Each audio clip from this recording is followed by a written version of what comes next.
Okay guys, may isa na namang bagong loan app at nagpaparamdam sa social media. 80,000 pesos daw yung pwede niyang ipahiram. Of course, that's just the maximum amount. 91 to 365 days. I'm sure you've also seen these things na nasa padaan-daan sa wall nyo. 5,000, yung 90 days, in 91 days, that was 5,136 lang yung ibabalik. Pero bakit sinasabing loan amount 45? So kung nakita nyo tong si Elo Peso Loan Philippines app, naku, huwag nyo munang i-download, guys. Ang dami kong gustong i-point out. Ang dami kong gustong malaman nyo, guys. You've come to the right place. Keep watching.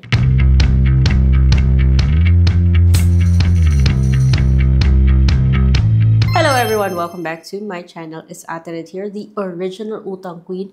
And in this channel, tayo po ay nagre-review ng mga online loan platforms. Hindi po tayo nagpo-promote ng OLA. Nagre-review po tayo. So walang OLA links sa description or sa pinned comment. For today's video, ito po yung loan app na bibigyan natin ng spotlight kasi padaan-daan po siya sa aking social media, sa IG tsaka sa Facebook. And kung nakita ko nga siya, of course, nakita nyo na rin. So bago ba talaga yung loan app na to? Kung bago pa kayo dito sa channel, please subscribe and hit that bell notification button because ito po yung mga topics natin. Download ko siya para sa inyo guys. This video is not sponsored. It's based on my personal experience. And take note na yung loan app na to guys ay meron po siyang option to delete the account. Pero hindi na ako naniniwala sa delete na yan. Nung nakita ko yung kanyang offer at well, looks promising kasi sabi niya 10,000 pesos daw. E di, kung totoo yun, e di okay na rin sana, di ba?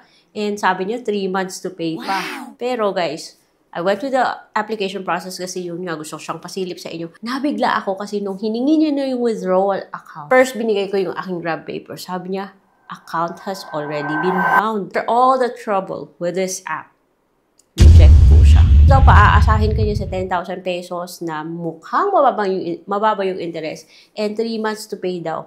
Pero reject. So, bago kayo mag-try at mag-hope na ma-approve kayo sa loan app na to, silipin nyo na lang kung anong meron yung application process and I will share other things that I've noticed along the way. So, yung loan app na to ay mada-download lang po sa App Store. And, andun, meron na siyang 2.1 rating. Oh, mukhang bago, pero ang dami kaagad nag-download, ano? At may nagsasabing okay, which sa mga comments sa'yo, medyo skeptic ako kasi napaka too good to be true. Tapos may iba naman nagsasabi na reject daw, iti-delete nila yung app. O, di ba bang yung ganon? Collateral needed, lahat sila sinasabi yun, secure transactions. O, secure ka dyan. Eh, bakit bound na yung aking withdrawal method? Bakit ayaw tanggapin? Bound na daw. Then, flexible loans. O, ayan. Malabas po yung iba't ibang mga loan platform. So, confusing yan. User-friendly interface, medyo laggy siya. Parang hindi maganda yung response niya every time nag-go to ka sa next step. Sabi niya, Iloilo ACLC Lending Corporation daw yung kanyang developer, pero I don't know, ha? Anyways, nung dinownload ko siya, humingi po siya ng permission na matrack. Of course, I denied it. And then, nagpadala po siya ng OTP after I gave it my active mobile number and medyo matagal bago mo matatanggap yung OTP. And by the way guys, yung OTP pala ha ay nanggagaling sa kay Loan Shop. Again, Loan Shop. It's the same system na nagpadala ng OTP nung tinry ko si NU Credit, si Peso Breed. So ngayon, magtataka ka na. Pagkatapos may pa-EMI calculator pa siya pero ewan ko na lang. So in-ignore ko na yun and then I just click apply now and then humingi po siya ng basic information like province of residence, city of residence, residential address, postcode, educational level, marital status, and before ko binigay yung mga details na yan pala, sinilip ko sino ba talaga yung company behind. And dun sa kanyang privacy policy, nakita ko dun na si Snapcash Lending Incorporated daw. Pero go to the list of recorded online lending platforms that was just updated this year, March 2025. Well, yeah, nakita ko doon si Snapcash Lending. And si Snapcash Lending, meron po siya mga recorded online lending platforms, namely Masaya Cash, Peso to You, Cash ni Juan, Peso to Go, Jet Peso. Obviously, itong si Elo Peso, wala po doon. O yun, red flag na yan, guys. Ito po yung kanyang steps. I did it. Nagbigay din ako ng work information. Hindi naman masyadong maraming question siya. I just said self-employed for more than 2 years and monthly salary is ganon. Hindi siya naghingi ng company information but anyways, hingi siya ng 3 contact reference and email address. And then nagpa-survey pa siya. O bongga. And then, pipicturean mo yung ID mo front and back, and mga IDs na pwede niyang tanggapin is UMID, National ID, SSSDI, Passport, Driving License, Postal ID, Voter ID, tsaka Health Card. Pwede mong kunin sa library mo or pwede mo rin picturean on the spot yung ID mo, and then makaka-capture niya na po yung information. O, diba? Yun, hihingi po siya ng bank information at doon ako nagulat, guys. Ayun rin tanggapin yung Maya ko, pero tinanggap yung GCash ko. As saka lumawas yung iba't ibang mga platforms. So, hindi lang si Elo Peso yung dito. Cash Hive, Loan Express, Peso Buddy, Peso Genie. So, it looks familiar kasi tulad din siya ni NU Credit, tulad din siya ni Peso Breed, kahit na dong si OC Lend.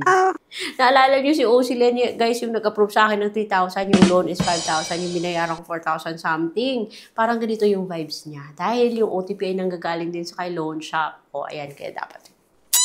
Questionin nyo yung mga ganyan. Proceed pa rin ako para sa inyo. And then, sabi dito, 10,000 daw. O, paasa siya, 120 days. O, 3 payments pa ha. Interest daw is 3,220. Yung service fee, 8. Kaya yung matatanggap daw is 9,992.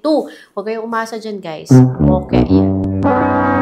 So, buti na lang siguro, I don't know if it's really a good news or bad na na-reject ako sa loan app na to because parang walang silbi po yung kanyang delete option na yan.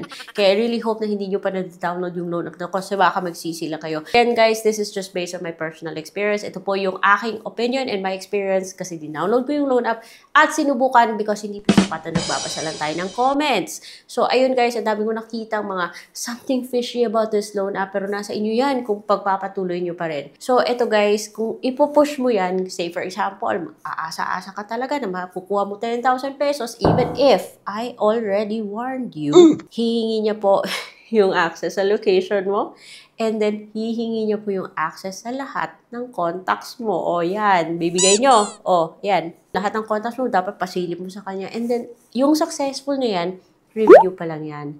Again, huwag kayong umasa sa 10,000 pesos na may 8 pesos lang na service fee at hindi totoo yan guys. Bokya yan. So, ayun, na-reject ako, but I cannot say that it is a blessing in disguise because with my experience sa loan app na to, feeling ko hindi totoo yung delete. And because na-reject ako, mga best, I had to check the comment section. At dun sa comment section, it's obvious na hindi 10,000 yung mai-expect mo dito. Sa tutorial na naman akong first timer ko sa isang loan app, baka ma-approve ka sa mababang amount. Pero for some loan app to deduct so high ng mga service fees, tapos babayaran mo sa loob ng 7 days. Sabi dito 5 days pa nga eh. Definitely red flag na yan, X na yan. So, unfortunately, nabigay ko na yung aking information. Good luck kung talaga bang na-delete. And I really hope na tinapos yung video na to. If you made it this far, I really appreciate it. Obviously, X na po to. Ayoko sa ganitong loan app. Subscribe, and I will see you on my next vlog.